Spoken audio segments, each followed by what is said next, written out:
क्षत्रिय करणी सेना के राष्ट्रीय अध्यक्ष राज शेखावत ने लॉरेंस बिश्नोई गैंग को लेकर बेहद तीखा रुख अपनाया है। दैनिक भास्कर को दिए बयान के मुताबिक शेखावत का कहना है कि लॉरेंस किसी धर्म का प्रहरी नहीं बल्कि देश की व्यवस्था को चोट पहुंचाने वाला एक संगठित अपराधी है। विदेश में बैठकर विदेश से गैंग चलाना, नशे का नेटवर्क फैलाना, फिरौती वसूलना और प्रभावशाली व्यक्तियों पर हमले करवाना। शेखावत के मुताबिक ये सारी गतिविधियां उसे सीधे सीधे आतंक की श्रेणी में खड़ा करती है। शेखावत ने केंद्र सरकार से भी सवाल करते हुए कहा कि जब कई देशों में ये गिरोह आतंकी संगठन घोषित हो चुका है तो भारत में इसे अभी तक आतंकवादी संगठन की सूची में क्यों नहीं रखा गया। उन्होंने आगे कहा कि देश का व्यापारी वर्ग जो अर्थव्यवस्था की रीढ़ है आज भी इस गैंग की धमकियों और वसूली से सहमा हुआ है। व्यापारियों का ये डर न केवल व्यक्तिगत सुरक्षा का सवाल है बल्कि देश की आर्थिक मजबूती पर भी सीधा प्रहार है। शेखावत ने सुखदेव सिंह गोगामेणी की हत्या पर कहा कि ये सिर्फ व्यक्तिगत नुकसान नहीं बल्कि पूरे समाज पर लगी गहरी चोट है। अगर हमारे मुखिया को निशाना बनाया गया तो ये दर्द सिर्फ संगठन का नहीं पूरे समाज का है।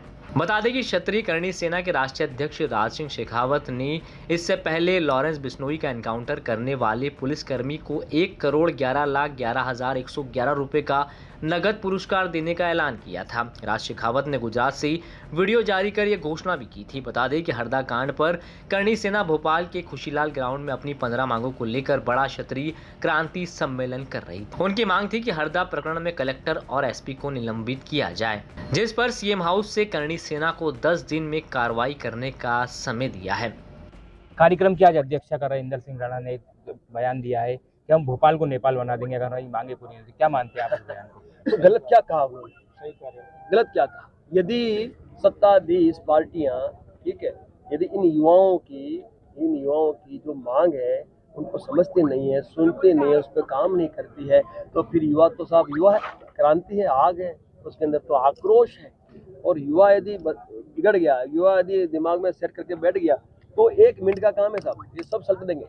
और साहब मौत से कोई डरता नहीं है, ये युवा कोई मौत से डरता नहीं है, इनके लिए मौत कोई बड़ी चीज़ नहीं है।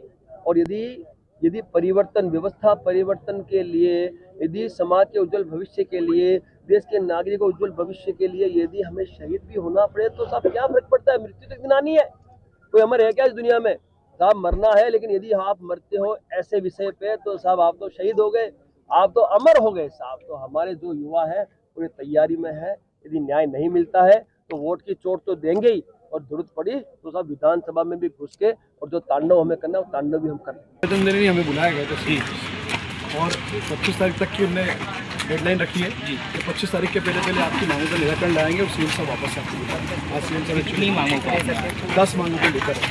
10 मांगों को लेकर अभी आपने एक बयान दिया था